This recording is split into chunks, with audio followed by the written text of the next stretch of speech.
I'm Anya, bringing the latest news for today. Indonesia has halted the sale of all syrup and liquid medicine following the death of nearly 100 children and unexplained spike in cases of acute kidney injuries. The ban, announced by the country's health minister on Wednesday, will remain until authorities complete an investigation into unregistered medical syrup suspension of containing toxic ingredients. Health Minister spokesperson Mohammad Syahril said 99 deaths and 2006 cases of acute kidney injuries in children, mostly under the age of 6, were being investigated. As a precaution, the minister has asked health workers in health facilities not prescribe liquid medical or syrup temporarily.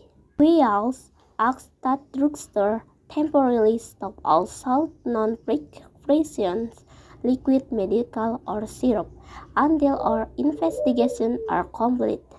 The ban comes after the World Health Organization linked for the Indian Medicine syrup to the death of up to 20 children suffering acute kidney failure in the Gambia, West Africa.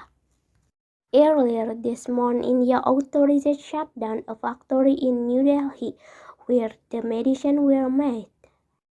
WHO suspects that part of the syrup made by Maiden Pharmaceutical Limited, Promethazine oral solutions, Compact Melon baby cough syrups, Mako baby cough syrups, and migraine and cold syrups, contained unacceptably amount of chemicals that could damage the brain, lung, liver, and kidney of those with nickname.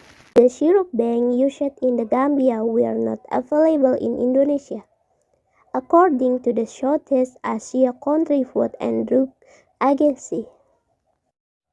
However, on Thursday, Indonesia Health Minister Budi Gunadi Sadikin said ethylene glycol and diethylene glycol, which are more usually found in the product like antifreeze, paints, plastic, and cosmetic, had been detected in syrup found in the homes and some child patients. The chemical should not have been present, Budi said. The number of acute kidney failure cases called behind her 10 report, and his ministry was taking conservative approach by banning the sale of all syrup. That's all news for today. I'm Anya. Thanks for watching and have a great day.